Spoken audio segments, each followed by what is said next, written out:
Okay, just bear with me for 1 second here. We need to hire some teenagers. I know, exactly. Okay, here we go, Casey. Okay.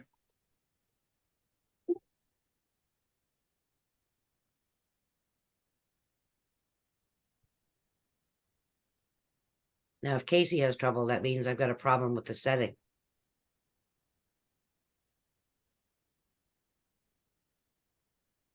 I'm just waiting for his email to come in.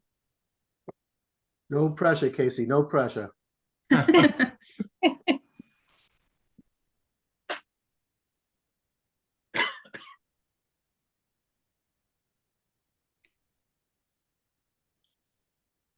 Being slow.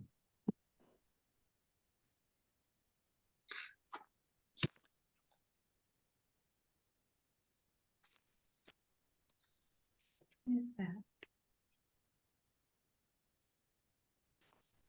Yeah, I mean, I have controls here to stop recording and start the recording, but the share screen won't click for some reason. Is that you, Carlton? Yeah. But not screen share.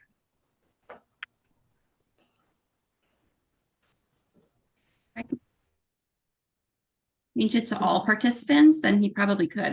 Maybe the email's big or something. It hasn't come in yet.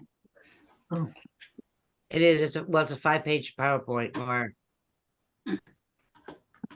it's in my sent box, so it should be there momentarily. Lord.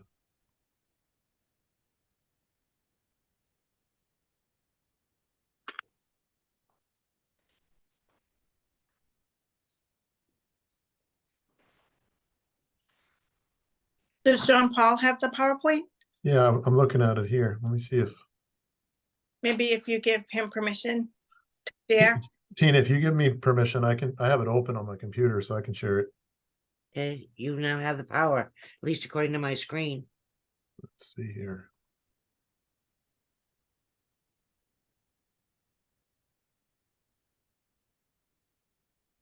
Good. There we go. That work? I see it. Okay, John Paul, can you just increase the size on that for, And just over here, Chair Bolden is okay, that's, joining us. okay, so, I'm gonna take the first slide and turn it over to Carlton, but Joe, hold on a Sorry. second. Joe, hold on a second, please. okay, Tina, did I hear you say something? Is Claudia on? Yes, Chair Bolden just joined the meeting. Yes, I apologize for my lateness. Not Welcome. a problem. Thank you. I'm relieved of command. All right. Yes, you are. Are we in the public hearing? We are in the Yes, public hearing on the We just zoning opened the amendment. public hearing for the first item. Okay. And Zoning has text there amendment. been not enough discussion so that I can still participate and chair? yes, we're You just getting into it. Awesome. All right. Thank you so much. You're probably the only member of the planning board that remembers when this ordinance was adopted, so back under the Bob Dever administration, so. So anyway, if you look at this plan on the screen, the area outlined in red is the overlay district, the Woburn Loop Greenway Bike District. And the area that's outlined in blue, purple there, that's the Martinetti site at the end of the overlay. And then in addition to a request from the city council, planner also made a request, asked us to look at all of the lots to see if what we're requesting would have any adverse impact on other lots within the district. And I think, what we can't lose sight of is that this zoning ordinance, purpose of the zoning ordinance is to promote residential development in the form of townhouses, apartments, or congregate elderly housing. And also keeping in mind that the height limitation is 2.5 stories. So as we looked at these properties, we looked at each property to see if they had frontage on a way in the city of Woburn. Because, you know, one of the requests where we've made, and you'll see in the second one, Carlton takes you through the site plan, is that one area where we, you know, have frontage, which would require a subdivision approval to, you know, extend Medford Street. We're looking to use our access out to Cross Street in Winchester, so we're provided language to allow us to do that.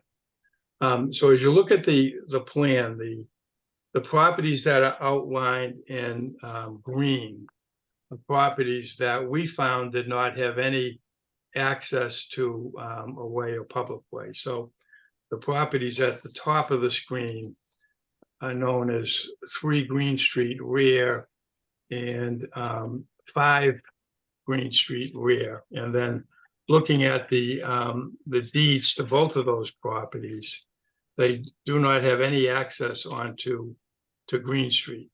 In the case of 3 Green Street, there's language in the deed that allows them to access Green Street over a 12-foot right of way. And the 5 Green Street rear property, there's just general language that the property is conveyed subject to all easements and rights of way of record insofar as same are now in force and applicable. So those are 2 properties at the top of the screen. When you get down to the lower portion, we have property that the assessors refer to as 22 Cranes Court, which is the building. And then there's a lot of land which the assessors refer to as Cranes Court rear. So in the case of 22 Cranes Court, and you know, it's really not clear on the plan. You have to look at it very carefully. But if you look at Main Street, Cranes Court comes up from Main Street. The last building on the left before you get the railway bed is a data print, a local printing company. Then you hit the railroad bed. And then from Main Street to the railroad bed and around the building, 22 Cranes Court has the benefit of a 20-foot access easement. It doesn't own property that gives them frontage on Crane Court or even on Main Street. And that access easement wraps around the building and leads to the parcel of land. Now, the parcel of land is subject to a easement for access out to Bryant Court. So in this case, like the other 2 properties, they do not own any fee interest out to either Cranes Court or out to Bryant. So under the proposed ordinance, those properties would not get the benefit of the language that we've proposed as it relates to access to the buildable portion of the site. So, so Carlton, I guess if you could take over and then just address the next couple of slides, and we can take some questions. Certainly. My name is Carlton Quinn. I'm a civil engineer with Allen and Major Associates. This exhibit here, we're just illustrating the lot in question over the Woburn zoning map. Portions of the lot land in R2 residential district with that's the dark green on the right. The blue on the left is the IG, and then the Woburn Loop Bikeway Greenway Overlay District is basically just the blue part it's overlaid right on top of the IG district in this location. And then there's also a portion of the lot within the groundwater protection district 2. And that's our lot down there on the right, with the yellow arrow pointing to it. Next slide.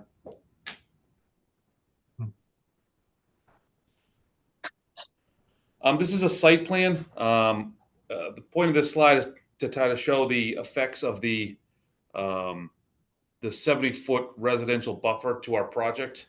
The total site is currently about 213,000 square feet, with the buildable area outside of the buffer area being 72,900 square feet.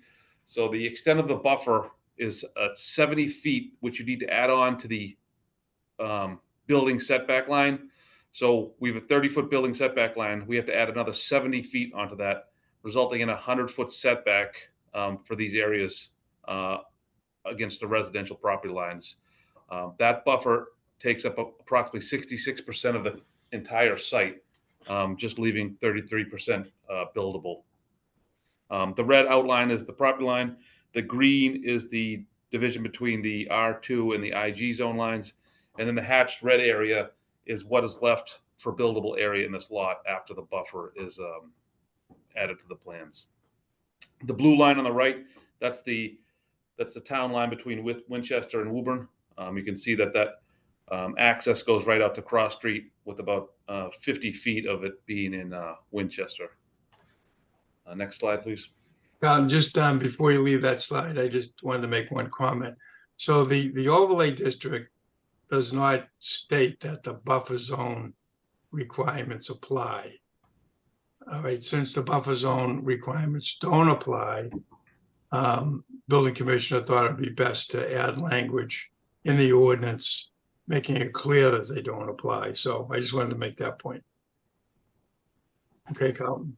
Yep. And this here is a site rendering of what we currently have proposed, showing the paved access to Cross Street coming in from right to left. There's 37 townhouses illustrated in yellow here, with kind of a looped vehicular access. The vehicular access has been designed to accommodate the Woburn fire truck's largest vehicle. We are providing 2 parking stalls per unit, 1 garage stall, 1 surface stall. With feedback we heard from the city council was they'd like to see some additional guest parking. You can see we have some areas where we can add additional parking for guest spots. If and when this is adopted and we move forward with the site plan review, we'd be coming back with some additional parking for guest spots to address that concern of the city council.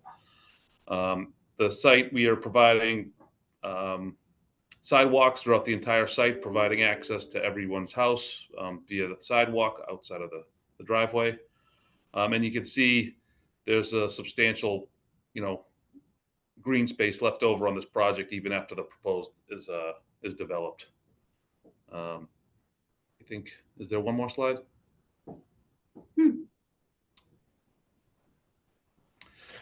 This is kind of some visual renderings of houses of what the Bartonettis are looking to develop. All these houses have been either recently built or are in the pipeline to be approved to be built in the Woburn area. And this is just the type of product that they're looking to build. This isn't exactly what they're proposing, but just to give you some ideas of the type of project townhouse that they're looking to build in this area. And that's all I have. Okay, so that concludes our formal presentation. We'll be glad to take any questions. All right, this is a public hearing. Unless board members have burning questions that they'd like to ask before I invite public participation. And since I can't see you all, I would need a visual cue if so.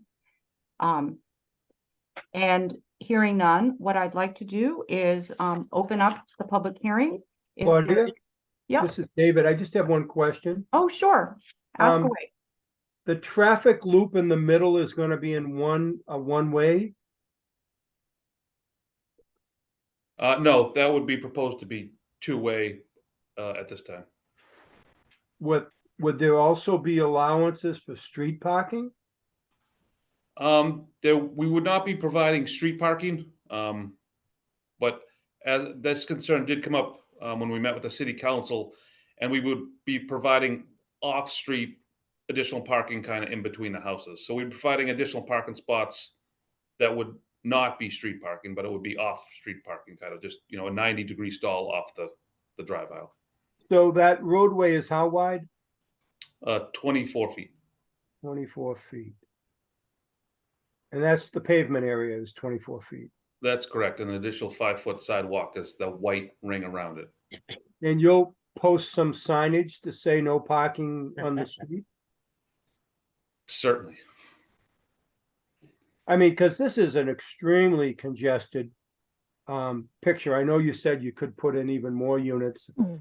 But I think that would just even make it more congested and you probably run into some water issues, but the way it's set up, I can just see some traffic issues if you're not careful. Where you talked about the fire department said that their largest piece of equipment can get in there. I believe they know what they're talking about. If I was just making a call on my visuals here, I'd question that, but I'll just accept the professionals know what they're talking about. But if you have any parking on there at all, then there's no way a fire engine's going to get through those turns. So just something to think of. It's just a safety issue. I'm always concerned about our first responders and their safety and the people they'd be trying to help. But that's it. That's all I have. Dave, thank you. Are there any other questions or comments? Oh, I see Jim with your hand up. Feel free, go right ahead. Thank you, Claudia. My question, Dave took part of it on the roadway width. Second part of it is that the driveway is not really pronounced here in the development drawings for sight lines on a busy cross street. I'd like to see more information on that. The other question I have is on the driveways to the roadway system. What is the distance from the edge of roadways to the face of building? My question getting to, is there sufficient room for a car to park there without sticking into the drive lane? They seem to be varying in depth. Chip, They do vary in depth. We do provide a minimum 18 feet of length, and some of them do go up a little further to 22 feet. And I think, this is just a conceptual plan at this time. It's not fully designed. And we will be providing much more detail like that in the final design plan if we were to get this zoning amendment approved and submitted a site plan. Thank you. I do have a concern with the 18-foot dimension, and I do have a concern with the entrance to the property. So I'd like to see a whole lot more detail on cross street sight lines and things like that, especially with the proximity of the driveway is immediately adjacent. Chair Thank you. Bolton? Jim, are you good? Yes, I am. Thank you. All right, Tina, go right ahead. Thank you. Just a couple things. I'm getting a little concerned that we're outside the scope of our public hearing notice on the zoning amendment, but wanted to rush to add that this Bikeway Greenway Overlay District calls for the planning board to be the special permit granting authority. So I think the intention is that if and when these amendments or something like them are adopted, then there will be an application that will be filed with the planning board where all the questions that you just heard from those two members would be appropriate and would be asked at that point. So just wanted to just kind of bring us back to the zoning, recognizing that you are making good comments about the details of the project. Thanks. All right. Are there any other planning board members that would like to make comments or ask questions before I open it up for public participation? All right, I hear no one. So if there is anyone in the audience who would like to speak, Tina will explain how to let me know that you would like to make a comment. If you would, please run your cursor at the bottom of the screen. There should be a reactions button. And if you click that, you'll see an option for raised hand. And if you do that, I'm going to scroll through the audience membership and just will inform the chair of anybody's interest in speaking during the hearing. I am going through the list for a second time, and I see no one with their hands raised. All right. Thank you for doing that, Tina. So Joe, I have a question. You Yes. are correct that I do remember this overlay district when it was proposed and when it was enacted. Could you remind me what year it was? That was in, hang on one second, 2003, I believe. Right. And I guess I don't remember ever seeing a proposed development in this overlay district in 20 years. Joe, am I also remembering that correctly? Yes, that is correct. At the time, there was some discussion about Dolan Bailey moving their facility from Con Street, and there was discussions with, can't remember who the developer was, who was going to look at developing the Dolan Bailey property, but there was nothing ever filed with that. Okay. Well, I mean, getting our discussion back to sort of the zoning aspect of this proposal, clearly, if we've had an overlay district in place for 20 years and no one sought to build on it, then, you know, it's as a planning board, it makes sense to relook at it, whether or not there's a proposal to build something or not. But especially if there is a proposal to build something, here we are, you know, 20 years later.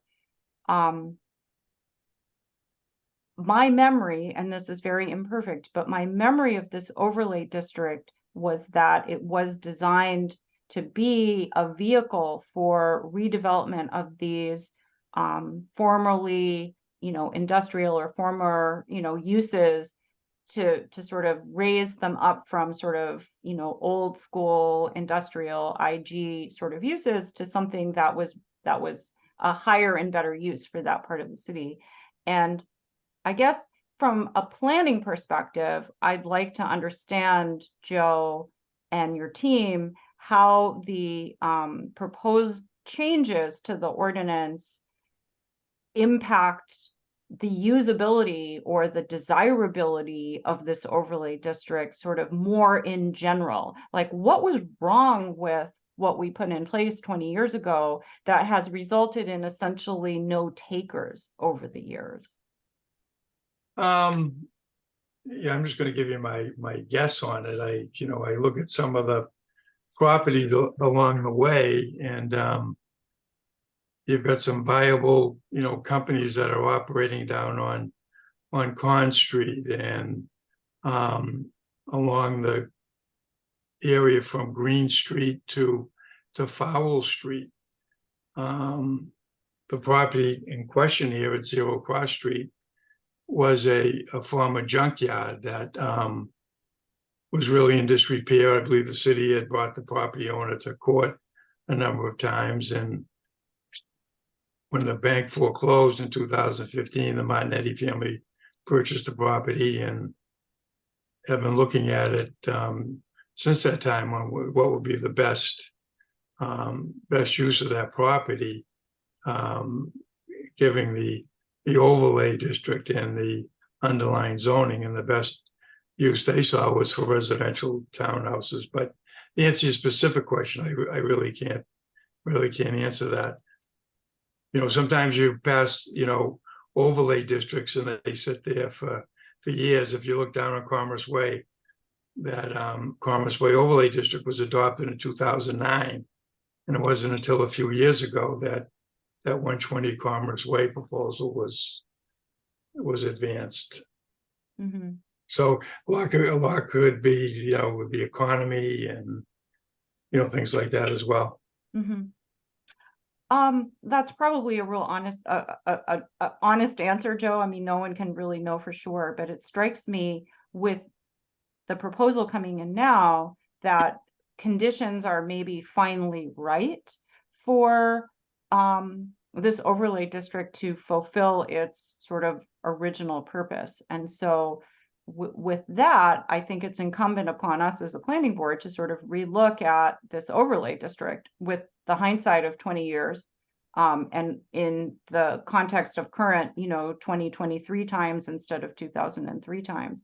So that's how I'm looking at your zoning proposal, Joe.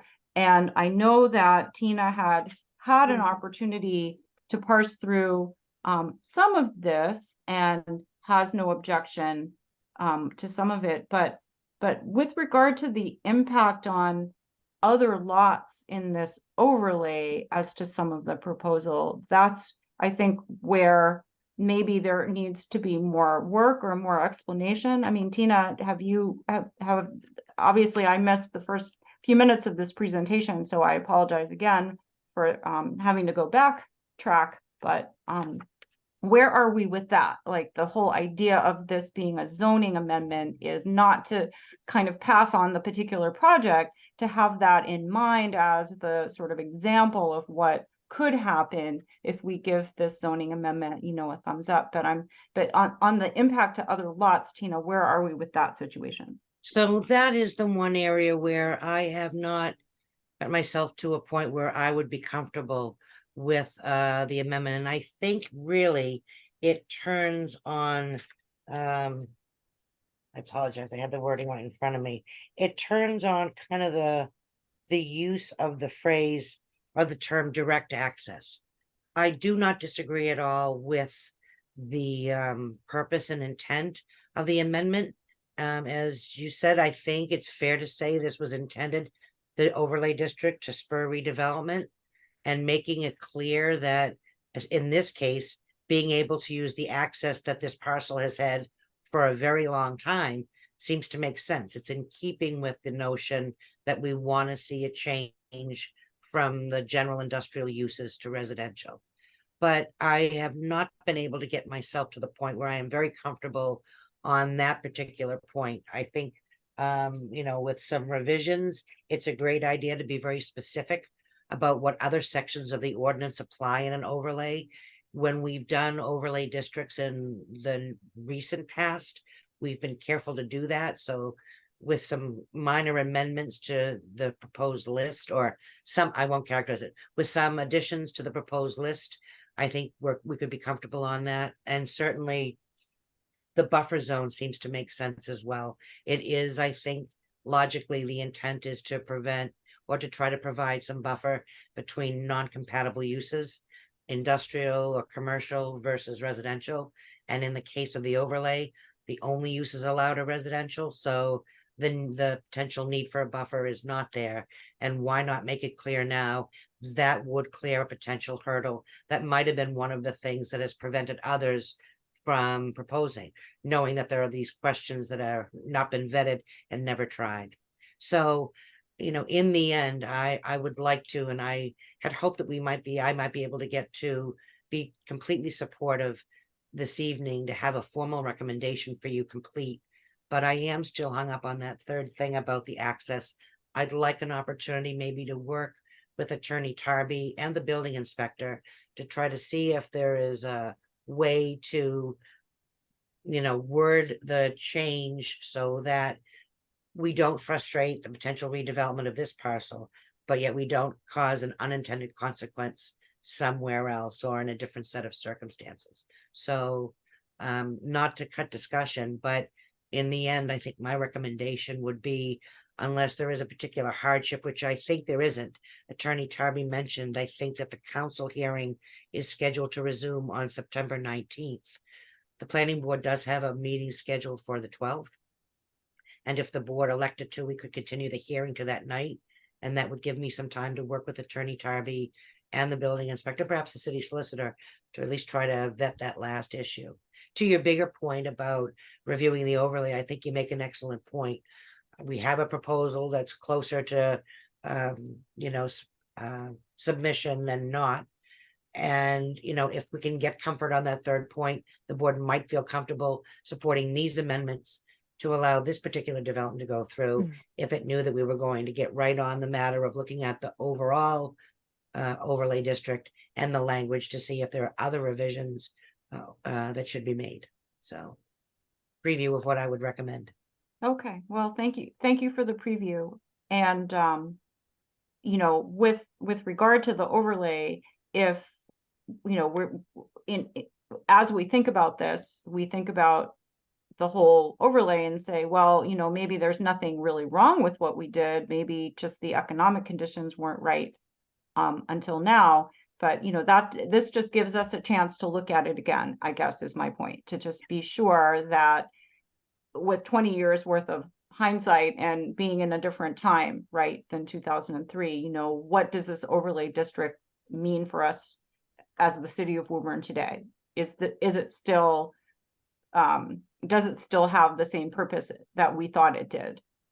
Those are the sorts of questions that this proposal brings up for me and maybe for other board members as well. So with that said, are there board members who would like to engage in discussion on this? Questions for Attorney Tarby, things of this nature? Mike? Yes, Madam Chair.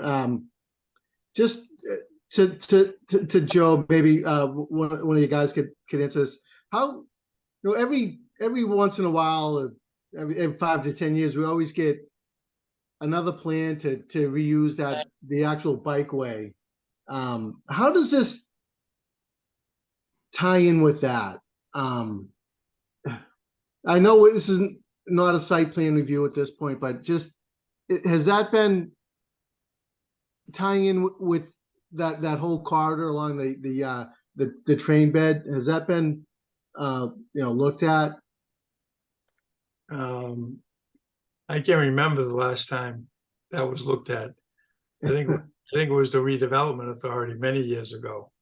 You know, that was one of their projects. But I know the railway bed is still there. We're not. Does this let me rephrase. Does this intersect that? Yes. Well, no. It doesn't actually touch the right of way, does it, Joe? No. All right. I guess my point was, it's just kind of, this grandiose envision, and I remember way back when we were kind of looking at this area,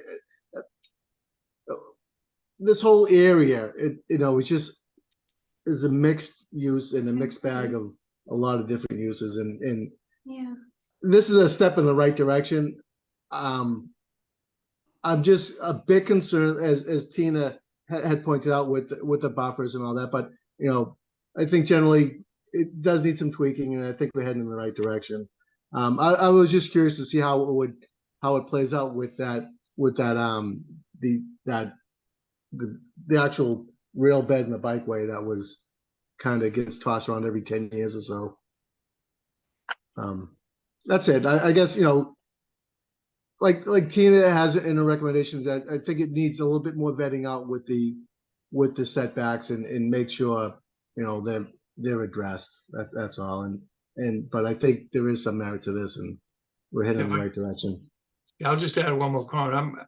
I'm thinking that the bikeway project shifted over to the bikeway that starts in Stoneham or Wakefield, goes through the Vale, along the Aberjona, across Washington Street, and then over by where the new soccer facility is in Winchester. That may have replaced the original bikeway project. I'm not sure, but all right, yeah. May I interject? I have a little Tina, input. yes. Thank you. So the engineering department, you're right. The city was very active in trying to secure and create a bikeway at one point. I can tell you that the MBTA's real estate arm is well aware of the city's interest to this day in seeing one there at some point. They have assured us that there have been a few parcels where they have granted easements to abutters for use, but they tell me that they have reserved within those easements or within those leases a 10-foot easement for a potential future bikeway. The city's engineering department has just applied for and received funding to do a pretty comprehensive, we've got a feasibility study that would call for a bikeway for some portion of this right of way. And it would also connect through the downtown, and actually the design in full goes up to North Woburn, north of the Rotary at 128. So I can share with you that feasibility study, and there is a piece of it there. It'll be a long while before there'd be a bikeway there, but it is not something that has been totally abandoned. Awesome, Tina, thank you. Mike, did you have any follow-up questions on the bikeway before I call Yeah, on I'm good. I'm good. Thank you, Claudia. I'm All good. right, Dave, go right ahead. So I was actually the first person who was assigned off the board to the bikeway. So it's a little later than 2003. I think it's more like 2005. But all these questions were what came up then about, the T wanted to unload the land. There was a whole lot of concern about what was in the soil. There was a lot of discussion about access to the adjacent properties and future development. So they were thinking about this, 15, 20 years ago. And you're right, Claudia. And then it just kind of, it just stopped. I think, Bob, you may have followed me on the bike team, because I still have a little thing in my computer that says, the bike path project.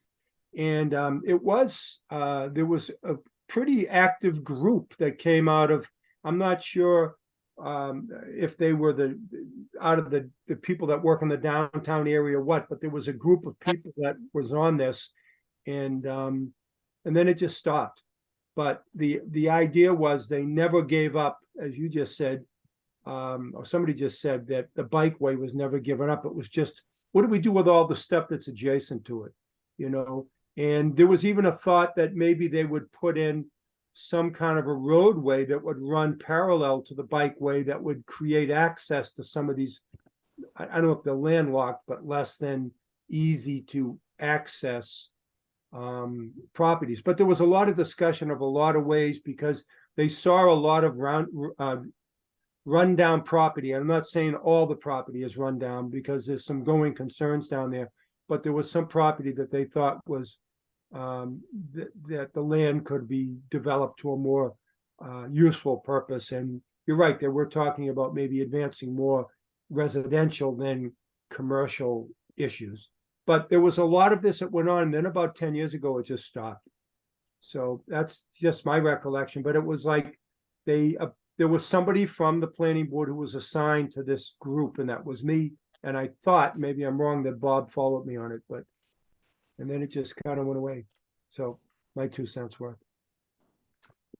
All right, Dave, thank you. Are there other planning board members who would like to join this discussion? All right. I'm just scrolling through to make sure I'm not missing anyone. All right. Tina, you have given us a preview of your recommendation.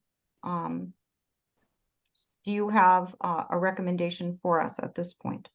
I do. I would recommend that the board consider continuing the public hearing on this zoning amendment to its meeting on September 12th at 7 p.m. So moved. Motion by Dave to continue this discussion and the public hearing until September 12th at 7 p.m. Is there a second? Second. Second by Mike. The motion has been made and seconded. Any discussion on the motion? Hearing and seeing none, I'd ask for a roll call vote on the motion, please. Bob Doherty, Aye. Jim Callahan, Aye. Kevin Donovan, Aye. Edmonds, Aye. Carolyn Turner, Aye. Mike Ventresca, Aye. Chair Claudia Colgan. Aye.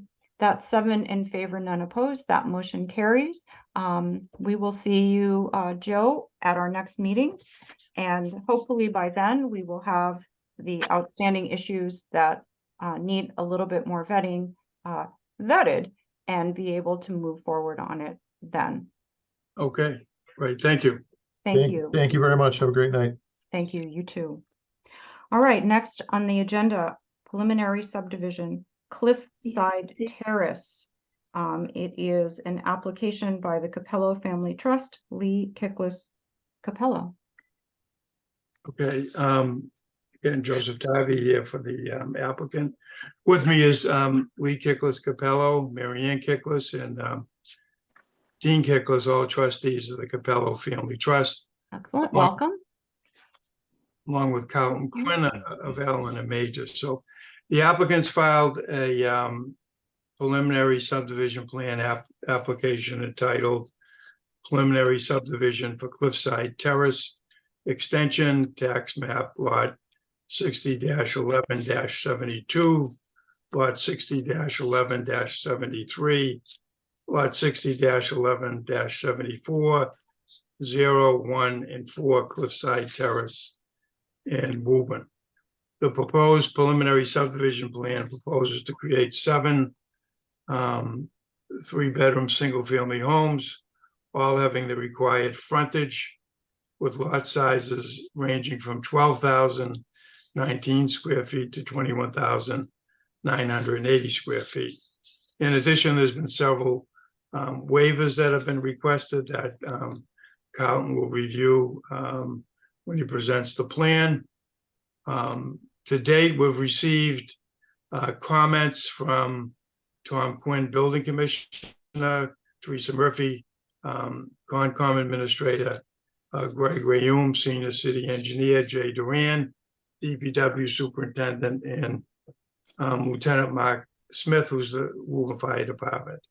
The input that we've received will be very helpful when we prepare the definitive plan. Further, Jay Duran has recommended that a department head meeting be held to help us prepare the definitive subdivision plan and to get everyone in one room and to hear all of their comments. So what I'd like to do at this time is introduce Carlton Quinn, Alan and Major, who will go through the proposed subdivision plan and review the waivers. I apologize. I'm going to go out and come back in to see, because I still can't share my screen, to see if maybe that helps. So just give me 1 minute. Sorry about that. Sure. Best of luck. If not, I'm wondering, I don't know if we have the ability to upload it and screen share it in his stead. But- We do. If Casey logs into the Google Drive, she'll be able Yep, to. I have it up. I can screen share. Thanks, Casey. Well, he's left, Yeah. thank you. We'll do that if he comes back. Sorry, I should have Okay. inserted myself more quickly. Well, that's fine. I'm sure he prefers to have control of his own presentation if he can make it happen. True enough. Hopefully it won't take too long for that to happen. All right, I see he's joining. Ready to go. All right, Carlton, are you back? I am back. Could you try making me host one more time, please?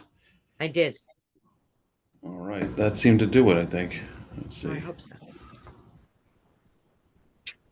That's what the IT man always tells me. Did you shut it off and turn it on again?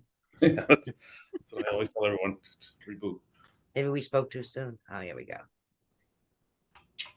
Okay. Good evening. My name's Carlton Quinn with Allen Major Associates. We're the site surveyors and civil engineers in this project. This is a proposal for a 7-lot subdivision off an extension of the existing Cliffside Terrace. I'm just going to scroll through the plans, give some commentary, and have a couple of comments at the end here. Here's the existing condition. It's currently proposed of 3 lots, 1 large single-family lot, a second smaller single-family lot, and a third undeveloped lot. And this is the existing subdivision as it exists today. You can see there's a lot of topography associated with the site. The existing road is not completely built to subdivision standards, as it's kind of more of a driveway from the other 2 houses up to these 2 houses at the top of the road currently. Here's just a locus plan showing the 300-foot abutters within the proposed subdivision area. Here is a breakdown of the 7 lots, the dimensional requirements. Each lot will meet all the requirements for a proposed lot in this subdivision. The subdivision from Garfield is approximately 425 feet, with 175 feet of that being the existing lot kind of outside our control, with the remainder coming up with the full cul-de-sac turnaround accessing the 7 lots. Currently, we're proposing a sidewalk on one side of the street. We're proposing a short cul-de-sac with a 40-foot right-of-way and a 20-foot pavement width. We did receive comments for that, and it's understood that a waiver would be required for this to be designed as a short cul-de-sac. That waiver was not requested, the list of waivers that we had. Here's a conceptual, got a topography of what the subdivision would look like. The existing subdivision that's currently there now, it had a 12% approved grade associated with it. So as part of this design, we've requested a waiver for the slope of the road from a maximum of 8% to a maximum of 10%. This would help ease the design into the existing 12% that's kind of already there, while also reducing the amount of earthwork, land disturbance, and earth removal required to put this road in as you're traversing such a large slope to get up to the flat cul-de-sac at the top of the road. We did receive feedback saying that a few department heads do not recommend granting that waiver. We've provided drainage. We're collecting the drainage within a closed drainage system, providing a underground infiltration system within one of the lots with an emergency overflow to access the municipal system down at the intersection of Garfield Ave and Blueberry Hill, as there is no existing stormwater pipes in the immediate vicinity of Garfield Ave. The existing slopes currently are shown fairly steep. They're at a 1-to-1 slope. I don't expect this to be the final design that we would come back with on a definitive, as we'll probably do some more additional testing out there to see what the materials are like, whether it's less ledge or we designed like maybe a steeper retaining wall of some sort. But the rest of the site is all designed within standard engineering practices of the 3-to-1 slope. And sorry about that. And this existing house to the north of the lot will be raised as part of this. The proposal right now is to keep this existing lot and house on the southerly side of the street intact as part of this proposal. All the utilities are currently located on Garfield Ave or have some main within coming up the existing cul-de-sac. We're proposing to replace all the utilities, the sewer line, the water line, the gas line, underground electric up to the current standards. And we'd be bringing those all the way up to the top of the Garfield Ave to the top of Cliffside Terrace from Garfield Ave. We've looped the water main, we've provided some sewer. We've gotten feedback from both engineering and DPW, and we don't see any issues, addressing most of those comments in the definitive. These are just some construction details showing the proposed design. Some stormwater plans illustrating the catchment areas of the design we did for the stormwater. We did provide a letter requesting waivers for the minimum planting strip width, maximum growway width, and sidewalk on both sides of the road. I think I've kind of addressed those through there. We've provided an approximate design of sewer flowage of 2,310 gallons per day for the 7 houses, assuming each house has a set 7-bedroom dwelling unit. One other thing I wanted to go back to on this, which I think I forgot to, was the existing right-of-way here. This is an existing 40-foot wide right-of-way, and currently the existing pavement is about 17 feet wide. And so the thought behind the short cul-de-sac was that we could extend this cul-de-sac up the same right-of-way width as is currently there. If we went with the minimal one, we'd have to provide a 50-foot right-of-way width, which wouldn't line up with the existing right-of-way and would kind of make some of the connections kind of odd or kind of useless, as they'd have to narrow down to a shorter right-of-way width as they come out to Garfield Ave. That's all I have for now. Joe, did you have anything else? No, that ends our presentation. All right, Joe, thank you. Are there planning board members who have questions or comments for the applicant?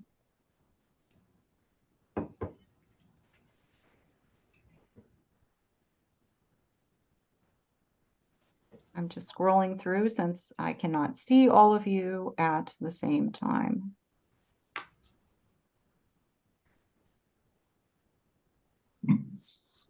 Jim, I just saw your hand up. Go right ahead. Thank you, Claudia. My question is the 12% to the 8%. I know this has come up on previous developments, and we're left with the most ideal development properties in the city these days. So what is the benefit to the city to reduce down that gradation? And then the second part of it is the roadway width and the transition to the 40-foot mouth at Cliffside and Garfield. Certainly some curvatures could be worked out, I'm sure, to make that a little bit more appealing. Seems to be a lot left for interpretation, particularly the gradation on the end of the bulb of the cul-de-sac where you're showing 1-to-1. I understand it's only a subdivision. But a lot of concerns that are around the city these days are about blasting. So, What? about blasting. Okay, so there's some concerns I'd like to see addressed at this point, and be a little bit more defined. The other question I had was the delineation between the existing Cliffside Terrace property and the proposed development. There's 2 shaded sections running top to bottom on the page. I wasn't sure what they represent. Exactly, I couldn't see it. No, maybe I missed it. I'm sorry, is that a wall? Those are these 2 thick gray lines. Those Yes, are sir. walls. That's correct. What kind of walls are those, by the way? They were shown as 6-foot high walls, and they would most likely be a Versalock type wall or a gravity wall type. Okay, thank you. That's all I have for questions this time. Thank you. Okay, Jim, thank you. Are there other members who have questions for the applicant? All right, I'm scrolling through. I do not see any more questions. Tina, I see that there are a number of concerns that staff has with regard to this plan. Perhaps now would be an appropriate time to go through the issues and see where we are on them.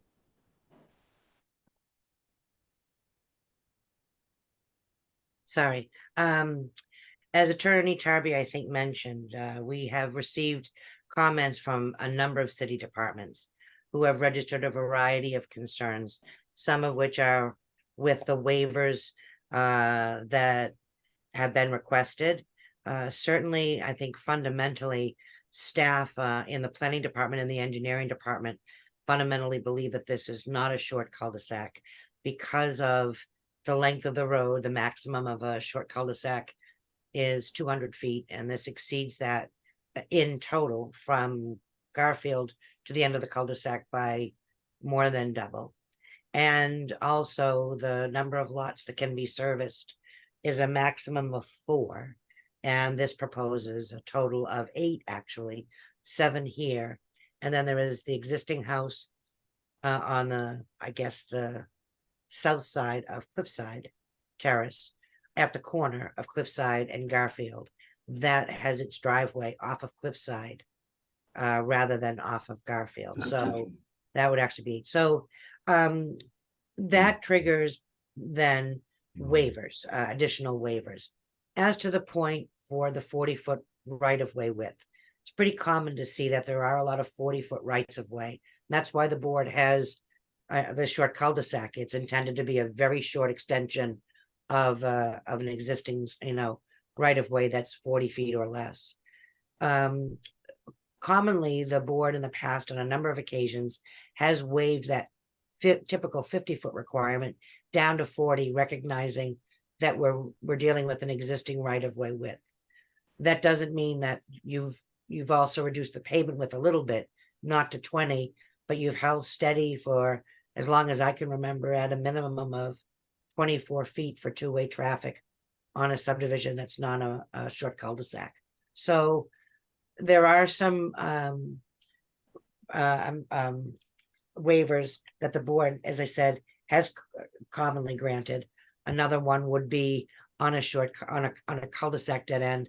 The board has often waived the requirement for a sidewalk on both sides, and instead has required it only on one. So I think we're at the point where there's a couple of avenues. One would be to have the applicant take the feedback, and they did ask, by the way, if I wanted them to try to revise the plan to address the department's comments and send it around for another round of review before you vote. And that certainly is something that we can do and postpone discussion to another meeting. Or if we feel we're comfortable, I've drafted what is framed, a little bit negatively as a denial letter, but I think would really give some direction to the applicant as to how to craft a definitive plan that could address at least some of the comments that they've seen from the department heads. Certainly the board's opinion on the grade of the road is important. If there's a real strong aversion to the grade they're requesting, it would be good to give them that advice. But I would recommend that the board consider granting the waiver for the sidewalk installation and maybe the right-of-way width to 40 feet, but deny the one about the grass strip and the right-of-way grade of 8% for now. 10%, excuse me. And then decline to approve the subdivision because of those shortcomings in terms of the waivers. The fact that the pavement width is supposed to be 26 feet instead of 24. The roadway layout is a little bit different than what is shown in the subdivision rules and regs. I think that's easily addressed with a conversation between planning and public works. We can figure out an appropriate right-of-way layout that includes a sidewalk, a grass strip, and a tree belt, which we're going to need for some of the street trees, which are not yet shown on the plan, but need to be provided. The fact that the existing paved portion of cliffside is insufficient width, it varies, and it can be as small as 18 feet. And that's, I think, fairly substandard for what could be a subdivision of as many as this many lots. The loop water system, the way it's been designed, there is a loop, but it does not go all the way to the end of the street. So there's at least one department that registered a concern that design would need to be tweaked. What's shown on the plan right now is inappropriate. Another department, and one reason you would turn it down is there appeared to be no mechanism to collect the runoff from the 150 feet of existing cliffside that currently sheet flows into Garfield. I think I heard the engineer mention something on that tonight. I don't know if that's a new addition or if in fact my department had misread the plan. And then the slope of 1-to-1 along the rear property line that right now doesn't look to have any mechanism for it to be stabilized was a concern that I think needs to be addressed at the definitive stage. So for all those reasons, I would recommend you base a denial letter to the applicants. Tina, thank you. Welcome. So Joe, it looks like there is potentially two ways forward on this proposal. One is to have the planning board consider the planning board director's recommendation and take action on the preliminary plan tonight, knowing that you will take it as feedback and come in with the definitive at some point in time. The other is a potential extension of the time frame for final action so that you could take the feedback that you've heard so far and reimagine the preliminary plan and amend it. Of those two options, what do you wish? Well, I think given the nature of the preliminary plan process, that we'll take the denial as opposed to spending more time and money to come up with another preliminary plan that will result in going forward with the definitive plan. We'll take the denial, and I will be in touch with the planner to schedule a meeting with DPW engineering and planning to talk about some of the comments that have been made. All right, thanks for the feedback. So the planning board director has detailed her recommendation. Are there questions, comments, or a motion from the planning board members? Yeah, Madam Chair, I just have a question Mike, go right ahead. for clarity. So is the intersection with Garfield in the Cliffside Terrace, is that going to be updated like that at all up to where that? It looks like the scope of work ends before it meets Garfield Ave. So I guess my question is, what happens down that end of the road? I mean, it's kind of deficient.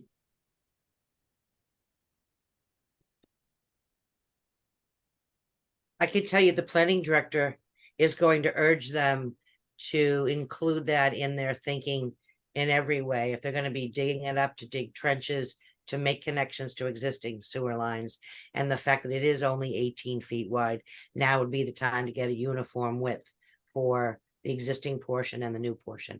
And my guess is that at least the Public Works Department would come along on that with me. Okay, thank you.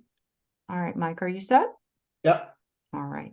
Are there any other questions or comments from the planning board members? All right, if there are none, I would entertain a motion.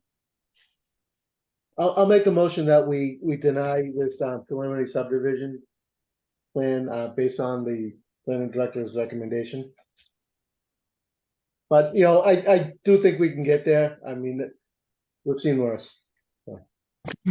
All right, that is the motion from Mike, that the planning board director, to adopt the planning board director's recommendation to deny the preliminary plan on the basis of the lack of requested waivers and the shortcomings of the plan that staff has noted in our staff report. Would that be fair, Tina? Instead of repeating everything that you said in your presentation? Yes, please. All right, so that is the motion, Mike, right? Yes, it is, Claudia. Thank you. All right, is there a second? Second. A second by Bob. Any further discussion on the motion? Hearing and seeing none, I would ask for a roll call vote, please. Bob Doherty, Aye. Jim Callahan, Aye. Kevin Donovan, Aye. Edmonds, Aye. Alan Turner, Aye. Mike Ventresca, Aye. Chair Claudia Bolgan. Aye, that's 7 in favor, none opposed. Attorney Tarby, I wish you and your clients good luck, and I assume we will be seeing you again. Yes, thank you for your All time. right, thank you very much. Have a good night. Yep, bye. All right, next on the agenda, presentation and discussion, potential mural zoning amendment. I'm going to kick it off, Madam Chairman and members of the board, and then turn it over very quickly to Casey. I'm happy to be here tonight. This is a subject that has come up for a number of years, in particular with discussions at the Redevelopment Authority, when we talked about the downtown and ways to improve it and bring more folks downtown. We've talked about murals at various times, including near where the city recently built a new municipal parking lot at the corner of Main and Campbell and Everett. We have done some research. We've heard from a number of business and property owners across the city over time who had interest in a mural. And we've seen a couple of at least one application or two for a mural in other parts of the city or in various parts of the city that tell us that there is interest on occasion in these installations. So right now, the way the zoning ordinance is written, the building inspector has no choice, in his opinion, but to view a mural as a sign. And if viewed as a sign, a mural then has very strict limitations on size and, other aspects of lighting, for instance, and things like that, that really prevent a mural in the true sense of the word from being installed in the city without great difficulty, if at all. So we thought we would like to bring the matter to the city for consideration.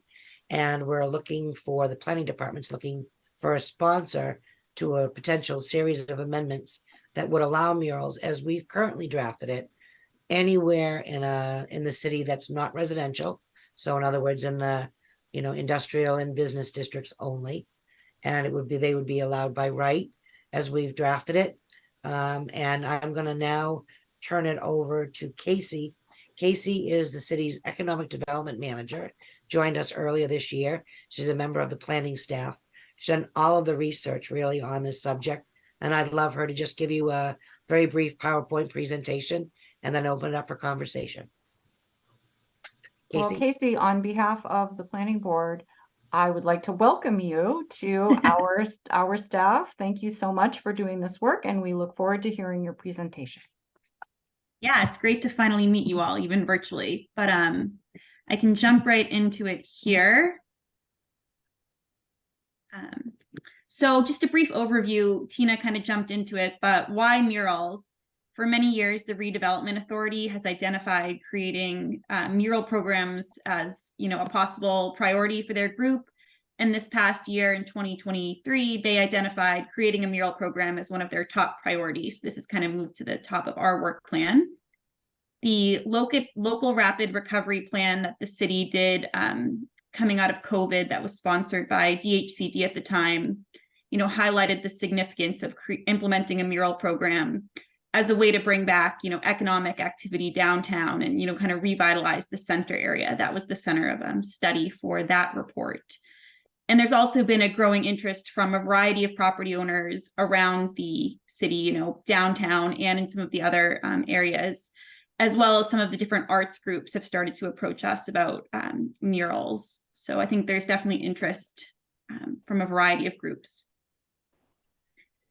As Tina mentioned, the current interpretation of the sign, or, Tom Quinn's, the building commissioner's current interpretation is that all murals or signs, regardless of their content, and thus all signs or all murals must follow sign regulations, which makes it hard to do a mural within the scope of the sign regulations. So here we have a mural that is actually at the Woburn Village and was allowed because it's in a 40B district. So that's the only reason why it was allowed 40R. as an accessory use out there. Oh, sorry, 40R. Yep, sorry, Tina. That's the other project. There's a 40B with a mural as well.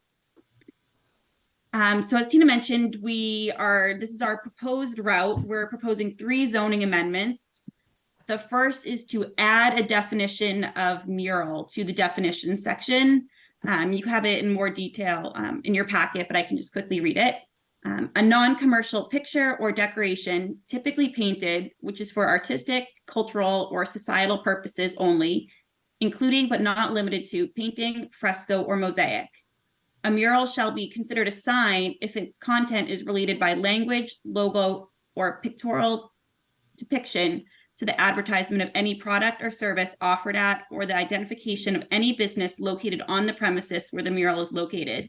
So essentially we're saying a pizza place couldn't paint slices of pizza on the side of their building, or they couldn't put their logo. That would be then considered a sign. And this is a mural in Dedham, just for your reference. The second amendment that we're proposing. Excuse me, Casey. So Yep. that previous picture, so if that was on a florist, would that be allowed? No, that would not be allowed. The second amendment that we're proposing is to add a sentence to the end of the sign definition that says this definition does not regulate murals, just to add clarification there. And here we're looking at a mural in Malden. And then the third proposed amendment that we have is to add a mural as a line item in the use table under accessory uses.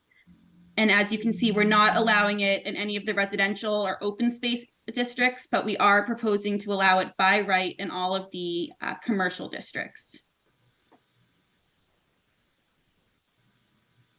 So just quickly, murals are really, they hold a special place in a community, and they can really bring people together, fostering a sense of pride, unity, and identity. They kind of have the power to transform dull and vacant spaces into vibrant, visually appealing areas. So here's a mural on the side of Trader Joe's in Needham. They add cultural enrichment. They can reflect the history, traditions, values of community, reflect significant themes, historical events, or local heroes, kind of serve as a narrative to preserve community heritage and tradition. And this is a mural on the side of a building in Worcester. It's also been found to create a reduction in crime. Installation of public art in public places celebrates a sense of community and helps in reducing crime. It's also there's a level of respect between artists, and so we don't often see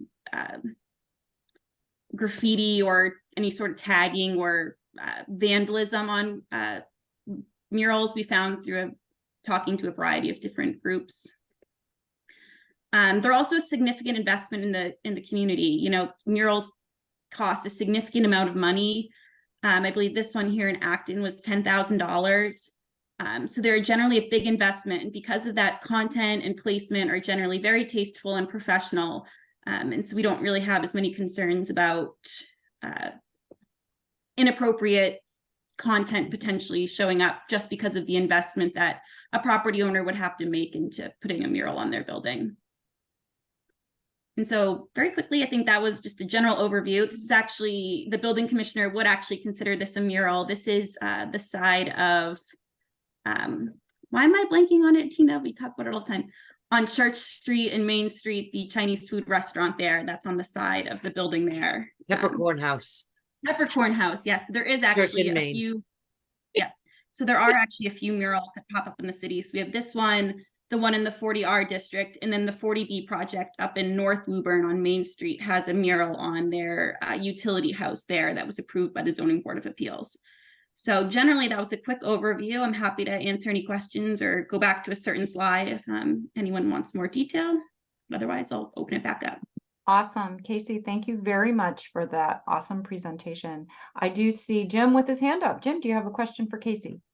Yes, Casey, how would you handle strip plazas or buildings that have a common firewall or something that separates one use to the other, and you want to allow the mural to take place on one person's property, and the neighbor takes exception to it? How does that get handled? So we haven't specifically thought about that situation right now. We're allowing it by right, so we would not have any, regulation or, any control once a property owner decides to invest in a mural. Thank you. And I see Dave with his hand up. Do you have a question for Casey? I do, Casey. I understand people's decision-making process, but how do we protect ourselves from the ugly factor? Because you showed us that first mural you showed us with the flowers. I would hate to drive by that every day. That would give me a migraine. It was pretty awful. And I mean, I've seen some really wonderful ones. Some really, I mean, I don't expect everything to be a historic depiction, but some of the best ones I've seen have been historic depictions, something from the Revolutionary War or something like that. And I'm not saying they all have to be that, but who decides? Is there a committee? Is there a group? Is there a bunch of people that say, I'm not in Woburn? Or, I mean, that can be difficult because you might have people who just, don't like anything. But I mean, how do we pick? Because I mean, it's certainly, art is up for interpretation. What one person considers beautiful, another person might not. But in our proposal, there is no review board for murals. If the project was getting city funding through either the WRA or the Cultural Council, the funding organizations would have some control over what the content is. But the city is very limited in how we can regulate content on the mural. Even if we had some kind of design review board, I think it would be very limited in scope, maybe to size or color, but art is protected by the First Amendment. So the city would have very little control about, regulating what they like or don't like, unless it was done with city funding. Yeah, I mean, I understand what you're saying, but when they built that apartment building at the old Woburn Mall, we had some input on what it looked like, what it would, the facade, the color, I don't know if you all remember that, but they showed us a number of different proposals, and we told them ones we didn't like. I would just, I mean, I know you talked about the First Amendment, and I'm a great constitutionalist, but you know, there is a thing called ugly, and you know, I mean, right? Nobody wants to say it out loud, but it's true. And you know, I hate to see something horrendous go up, especially on a gateway part of the city. You know, people are getting off the highway and they see this horrible, ugly mural. I mean, I'm married to an artist, so I know, you know, I've been exposed to a lot of really beautiful art, and I've been exposed, not to her, of course, to some really ugly art. And I just hate to see some gigantic 60 by 40 foot blot go up. That's all. I just don't know how we protect ourselves from that. Yeah, I think I understand your concern, and you know, given those limitations that we have, I think cost of a professional mural would you know, encourage people to do something that is considered, you know, more beautiful. I don't think you'd see much investment in something that people wouldn't enjoy looking at just because of the cost. I mean, the cheapest mural that I've been able to research in this area was $10,000. You know, it seems like they range all the way from 10,000 up to, you know, into the hundreds of thousands, depending on the scale. So I think cost would certainly be you know, a contributing factor. I appreciate your optimism. I'm just, you know, I just don't want to, you know, run into Bob someday down in Woburn, downtown Woburn 10 years from now, and him say, "Oh boy, you were right. That is one ugly mural they put up outside of wherever." And, yeah, I mean, I think you could argue too that the blank, you know, decrepit brick wall is also ugly, and so any type of beautification would probably enhance it. Well, okay, we can agree to disagree on that. But I'm just, I mean, I drive a lot, and I've been in a lot of cities and towns, and I'm, you know, I love them. I mean, there's some of them that are some of the most beautiful outdoor ride I've ever seen, but then I've seen ones that made me go, you know, like, were they all asleep when they were painting this, or, you know? And it wasn't that it was an abstract piece or anything. It was just ugly with a capital U. And I mean, I just don't want to see us open ourselves up. And I know you're saying, well, nobody would do it because of the money, but you know what? I've seen people do some pretty nasty things who had money because they were trying to make a point. But there's nothing that can protect us from the ugly factor. That's what you're telling me. Yeah, from our, you know, we can have more in-depth conversations with the city solicitor, but from what I understand, we're relatively limited in you know, regulating content. Even, you know, when we do approve special permits for signs and whatnot, it's not based on, you know, what the sign looks like or, you know, what their logo looks like. It's based on other factors. But we're separating out signs from murals. Right. I'm just using that as an example. Like when we get a special permit for a sign, you're not necessarily saying you like the color or the logo. Okay, I will be quiet. Good feedback, David, and appreciated.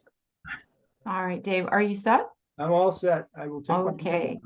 Carolyn, I see your hand up. Go right ahead. Thank you.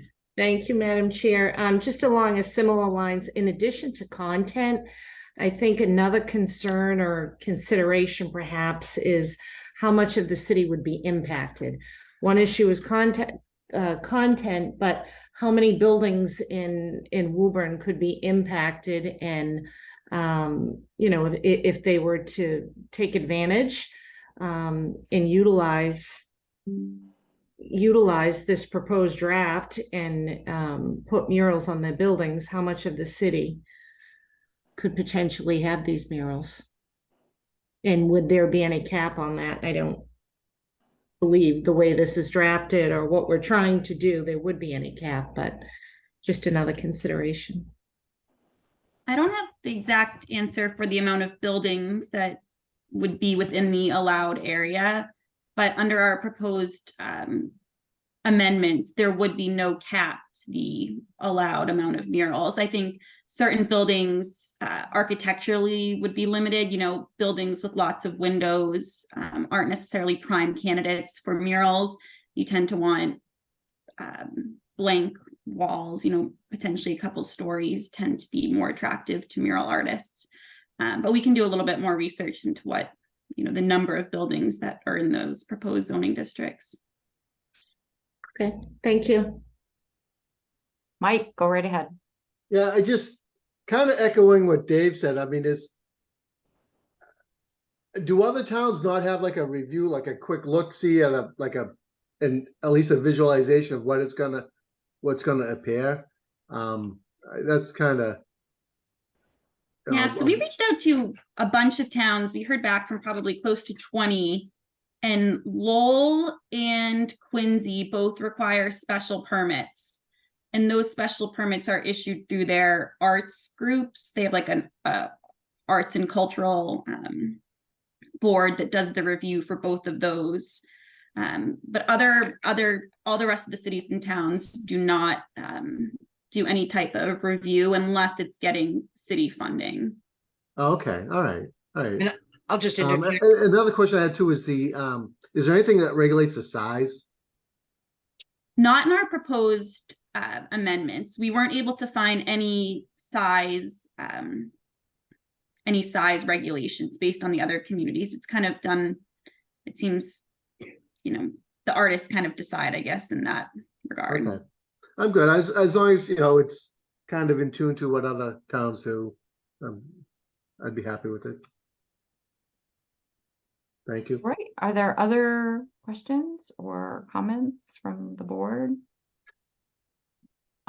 So I think the answer, Casey, even if you were to talk to our city solicitor, is 100% what you said, that in terms of regulating the content of speech, which a mural is essentially speech, it's not an advertisement, or else it would be a sign, right? It's someone's expression of some concept.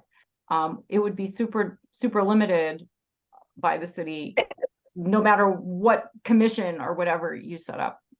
And so that being said, I guess the question is having public art in Woburn something that, whether you like the art personally or not like the art personally, is a benefit to the community, is a way of sort of putting Woburn in a light that has benefit, whether it's a personal like or dislike.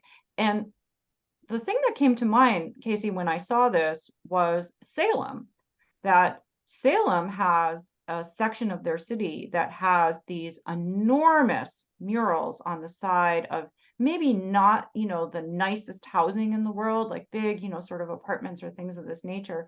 And they're so striking that, you know, tourists go to Salem just to see them. And it creates a certain vibe. Like, I'm clearly too old to be, you know, vibing with anything, but, you know, my understanding is that what murals do is they sort of give like this sort of happening, sort of, we're in step with the times, like, look at us, we've got, you know, an artsy bent to our community that sort of fits in with maybe where we see the city going forward. It's kind of like 20 or 30 years ago, you never saw live, work, play, right? Now, live, work, play is, you know, we've got one in Woburn, probably more at this point, you know, it's the whole Assembly, you know, mall area. It's sort of the sort of zeitgeist.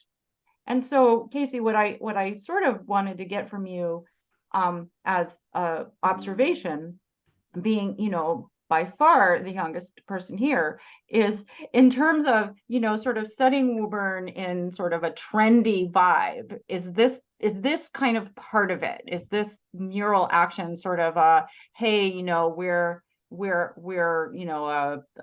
you know, happen in place? Yeah, I think that certainly is a fair, you know, summary of the bigger goals of this project. I think the LLRP report called it out specifically, you know, creating kind of these Instagrammable hashtag moments that bring people downtown and kind of put certain areas on the map for certain reasons. And you do kind of start to see these murals pop up in these trendier places. So I think long-term fostering that sense of place through public art is the direction that I'd like to see the city moving, at least especially the downtown and some of these other commercial pedestrian areas. I'll just add in there a little bit, and it's not the only thing we're doing to try to bring that vibrancy to downtown. Later this week, we're going to reopen a refurbished pocket park in the downtown. By the way, we hope someday to have murals on both sides of that little park, small scale murals. But we're going to have some games that we're going to hopefully store there and make them available to people that are in the park as users. So we are trying to get people to have reasons to come downtown. We've talked about trying to maybe program some musical events there on a regular basis that would draw people either at lunchtime or maybe after work. So it's just one of the many, many steps and many potential things we could do to make the downtown a place to come.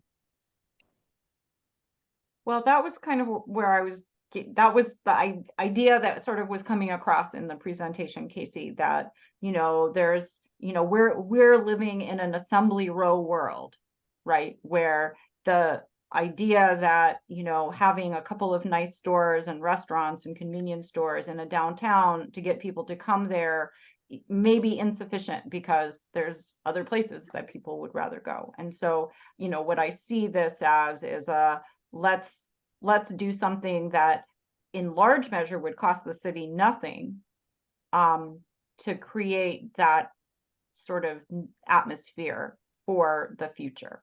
So I'm sure, Dave, that some of the murals will not be, you know, to my taste or to your taste, but I don't think we're the target market. So. All right. So when I see this, it says we are looking for a sponsor. Is this something that, I mean, can the planning board itself do a zoning amendment? I mean, do we have to have somebody like sponsor it? Like, oh, we think this is a good idea, and that's the only, you know, like what are the ways forward if as a board we decide that this is a good thing?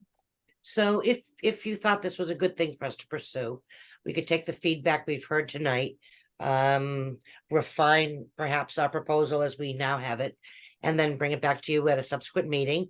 And if you liked it, we would ask you if you would consider sponsoring it. Under the law, there are probably 7 or 8 entities that are authorized to sponsor zoning amendments. The planning board is one of them. City council as a body is another. The regional planning agency, there's a whole prescribed list in the law, and the planning board is one of them. So we kind of saw this as a planning related tool. So we thought we would come to you and see if you were comfortable. And if not, we certainly have other avenues. We could have one of the city councilors or several sponsor it as well. So, you know, no need for you to feel like you must do it, but you are one of those that are authorized. Mm-hmm.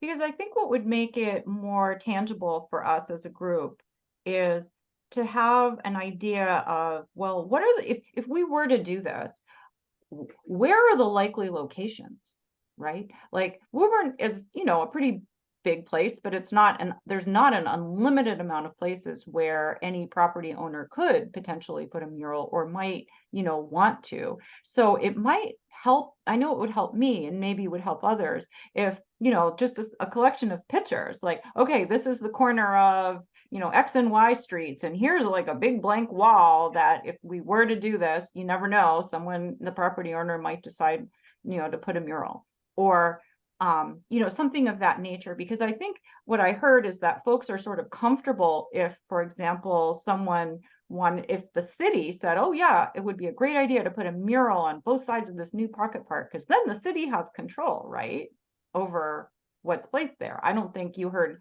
anybody say that that's a bad idea. And so, you know, a list of sort of, well, what can Woburn do by just opening ourselves up to murals on city property, right? And where are the likely spots? And I think this was really Carolyn's point. Where are the likely spots? Like if we did this, you know, who would we expect to say, okay, great, a mural, let's do it. And where is that? Yeah, we can certainly identify some of the spots that we know people are interested in, as well as, you know, some of the potential areas, you know, whether it has the correct, you know, wall space and whatnot. We can put some locations together for you.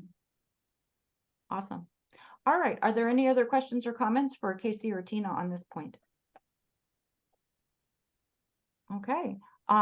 Is that enough feedback for you guys to go forth? It sure is. Casey, you feel Definitely. Yeah, thank you guys a lot so much. All right. Thank you again and welcome aboard. Thank you. All right. Next on the agenda is presentation and discussion draft open space and recreation plan and possible board vote to approve draft plan. Yes. So delighted to be here tonight. I'm going to try to stay very big, high level rather than any of the detail of the plan. But as many of you probably know, an open space and recreation plan is a requirement for qualifying for a number of open space and recreation related grants. And so for no other reason than that, it's a great idea to have a plan. But it also has incredible value in the breadth. It's a very comprehensive document that builds on previous plans. Each one is good for a period of 7 years. And the city's previous plan expired in 22. And we have drafted a new one for 23. It has kept us qualified for grants. And in fact, I'm delighted to say that I can't give you any details, but we have qualified for a pretty sizable grant for a park project in Woburn in the coming year. But the details are yet to be announced. But the plan qualified us for that. And it's a very comprehensive document that looks at all of the open space parcels and recreational facilities that the city has, judges it against a number of things, specifically in some cases or in all cases, compliance with Americans with Disabilities Act requirements. It requires a series of public meetings with members of the community to look at what previous plans said, to look at what we have for facilities, check earlier plans would have come up with recommendations for improvements to specific parcels. Have those been accomplished in some cases? Are there conclusions that we reached the last time we want to bring forward and carry again as projects we want to do? Are some of those in the previous plan not suitable for carrying forward and should be replaced with others? And we had a series of public meetings, particularly overseen by the recreation director, Rory Lindstrom. Sorry, don't know why I'm butchering her last name. Rory Lindstrom, and the help of a consultant.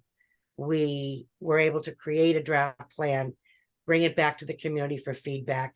It has a section on every park, what it needs for improvements, what folks have asked for. We've prioritized those improvements, identified potential funding sources, and even sort of slotted them into potential years for the city to tackle them. It's a great document that created a number of good conversations that I think has created a comprehensive blueprint for the city to use through its recreation department and commission, through the DPW department, which does a lot of recreation related facilities, and for planning and grant purposes. We know what kinds of projects the community would support. What I like most about this whole process, it's very arduous, very difficult, but I think the document we came up with was great. And some of the benefits of this plan and process have already kind of shown themselves. And I say that because in particular, I attended, as was required, a meeting of the city's Disabilities Commission. And we talked about the facilities that were going to be inventoried. They asked a number of questions. They made a number of observations. We incorporated those into the draft plan. And it spurred conversations between the recreation director and the chair of the commission.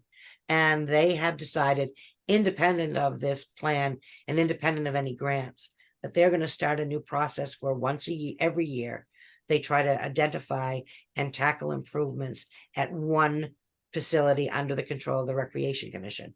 We believe most of them are in compliance in every respect, but if there are any that maybe are not, we would be identified. There might also be a number of improvements that may not be required by any law, but would might make a lot of sense to make a facility much more user-friendly to a broader group of people. So it's had some real benefits. I think the plan is a good one. It's been reviewed once by the state. She asked for a lot of changes. We've incorporated that into the plan draft that we provided to you. So I'm hopeful the requirements are that we bring the plan in, the plan get the approval of the mayor or the local board of selectmen, in our case, the mayor, of the local planning board. That would be you, obviously, and then also of the regional planning agency. The mayor's approved it. The regional planning agency is still reviewing the copy. We hope to get a positive from them. If we can get a letter of support and acceptance from you, then we will package it up and then bring it to the state, and hopefully she'll approve the final plan. So I'd be happy to answer any questions you might have, but I am hopeful that you would consider drafting a letter to the mayor that indicated that at a meeting of the board, we had a discussion and a review of the plan, and that the board voted unanimously to approve it as drafted, or as you might ask me to amend it. All right, Tina, thank you. Mike? Yeah, Madam Chair, to Tina, I just have a question. Has underutilized land been looked at? Not utilized land. I mean, off the top of my head, this always kind of I always think about this, and I don't know why, but there's 4 or 5 parcels I can think off the top of my head that are just spaces that aren't used anymore, that could benefit the city somehow, some way. Whether we sell the land to use it to better another park or something, or to turn it into a park. I mean, like, there's a couple old school sites, there's a couple old parks, and some lots that have been donated to the city.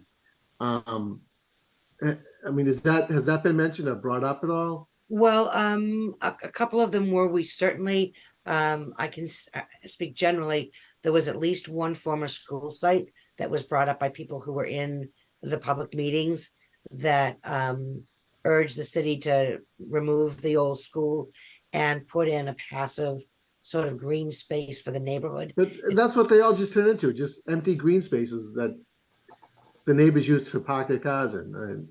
Well, I'll be specific. On this one, it was the, oh, Karen, help me, I'm blanking on the name of the school. Tacky. For storage. Oh, No, the Plimpton school. the Plimpton There School. you go. That's a relatively dense neighborhood, fairly tight. There's not a lot of green space or place for somebody to have a bench and read a book under the shade of a tree. So there are places like that where passive, kind of green space might be appropriate. But there was a lot of feedback from people at some of the meetings urging the city to look into extensions of trails, that there are some trail networks that people use, and they know of other parcels immediately adjacent where the trail system does not go. So, in a general sense, there were discussions about underutilized parcels that could be used better. Okay, thank you. You're welcome. All right, Dave, I see your hand up. Go right ahead. Yeah, so when they built the courthouse, and then we got involved with them giving Colonel Baldwin his sword back. I did some research, and what I found out was that's actually a park. And where the road goes in now used to be the park. When they built 128, and they built the road coming down off 38, and then it went into Sylvan Road there. At one point, that was all a park area. There was no road there. There was a park there. So I think we may find, if you do, I don't know, there must be an accounting of it. There's probably a lot of these little places all around the city that are considered parks. And, maybe it is just a little place where there's a bench and a shade tree and a place for somebody to grab a book, like we old folks, Claudia, right? And since you brought it up. But I'm just wondering, I like it, but we shouldn't be just thinking about it, like it's the big parks that we think about all the time, like there's a lot of little places. There are, David, and there's also the tension, and I don't say this because certainly there's always exceptions, but we do have to be mindful that even a nice little park with a bench is going to be a place where we're going to have to, DPW is going to have to go cut the grass and empty the trash barrel. Not that you wouldn't do it, but we need to recognize that every time we add facilities like that, they do kind of add to the ongoing, maintenance obligation. But, I can't say, I can answer your question directly. No, there was nobody that spoke during the meeting, and I don't believe there's anything in our draft plan that talks about a concerted effort to try to identify, small sort of isolated, scattered places where additional green space might be appropriate. But that's not to say that we couldn't do it, but it didn't make it into the plan. Well, the only reason I brought it up is if in fact that area is technically a park, then the city would have the responsibility for accessibility and all the rules that go with it, correct? If it's a park, yeah, if it's a park that's intended for people to use, yes, I would say. That's a funny statement. A park that people are in, that's intended for people to use. Yeah, I mean, I don't know, what's on the park? Is it just a green space and you're calling it a park, or is there a commemorative tablet that people can read from the sidewalk, or do they have to walk into the property to see it?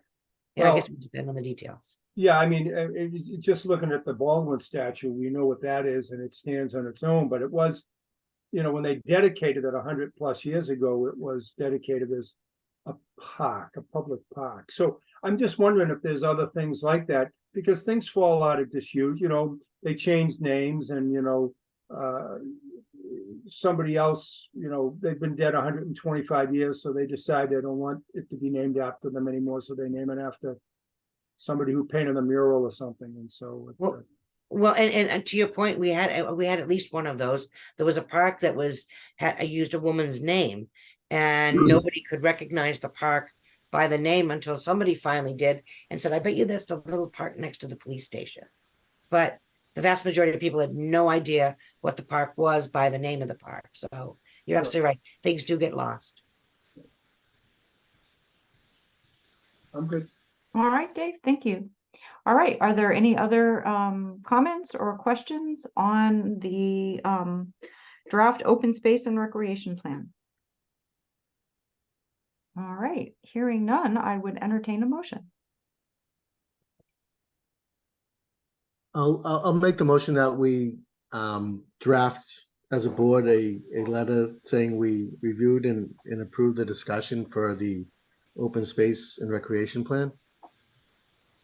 All right, there is a motion on the floor from Mike. Is there a second? Second. Second by Carolyn. Is there any further discussion on the motion? Hearing none, I would ask for a roll call vote, please. Bob Doherty, Aye. Jim Callahan, Aye. Kevin Donovan, Aye. Dave Edmonds, Hi. Carolyn Turner, Aye. Michael Ventresca, Aye. Chair Claudia Bogan. Aye, that is 7 in favor and none opposed. Go forth with the open space and recreation plan with our blessing.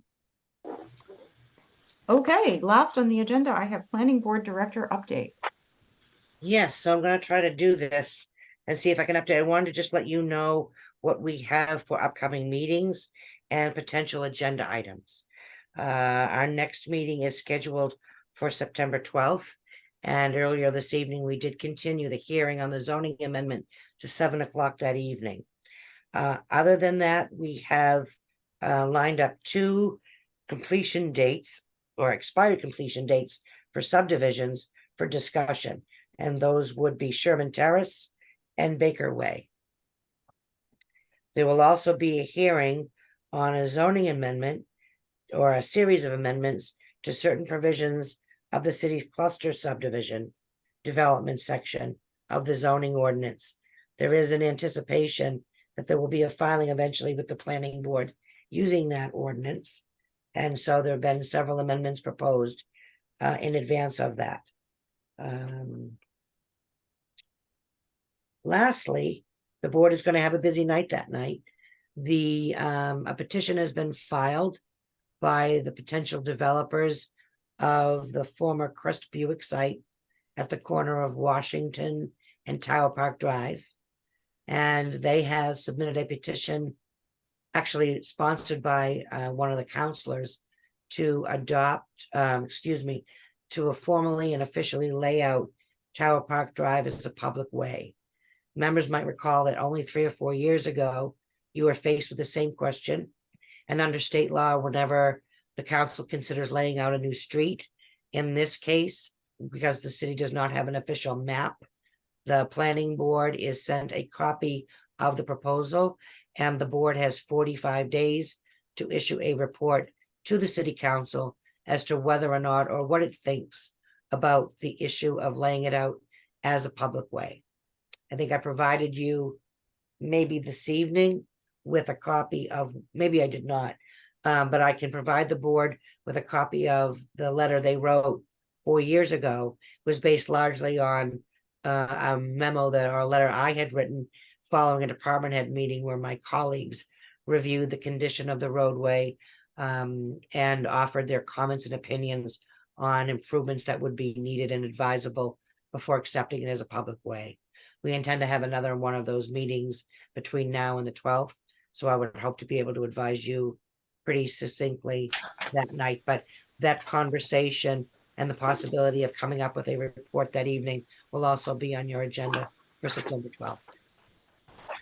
All righty, thank you. And I am assuming that it's an in-person meeting, but I just wanted to be 100% upfront about my confusion because other folks may not have it on their radar screen, but we are going to all show up in the City Hall Council chambers for the September 12th meeting at 7 o'clock, correct? That's correct. Okay.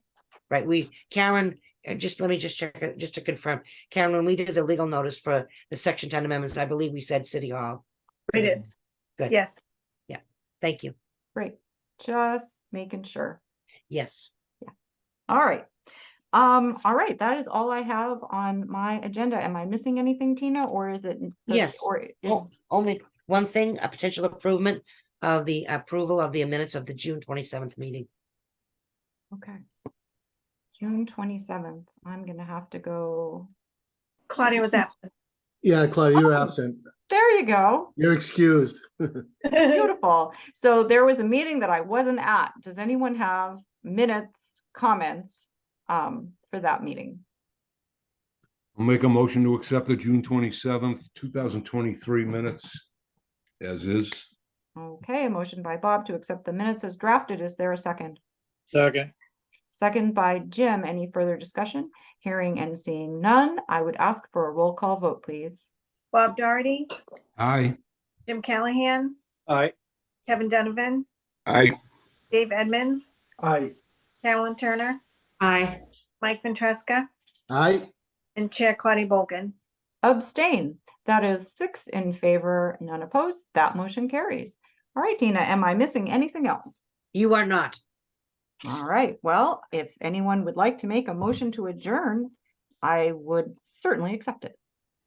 Seeing no further business, I'll make a motion to adjourn the, what's today? 22nd of August. It's August 22nd, 2023 Planning Board meeting at 8:59. All right, a motion by Bob to adjourn at 8:59. Is there a second? Second. No, second by Mike. Any further discussion? Hearing none, I would ask for a roll call vote, please. Bob Doherty, Aye. Jim Callahan, Aye. Kevin Donovan, Aye. Dave Edmonds, Aye. Carolyn Turner, Aye. Mike Ventresca, Aye. Chair Claudia Bolgan. Aye, 7 in favor, none opposed. Thank you very much, everyone, for a good meeting. Thank you, Tina and Casey, for preparing us so well. And we will see everybody on September 12th at 7 o'clock in City Hall chambers. Thank you. All Yeah. right. Thank you. Thank you. Good night. Work on the dial-up connection.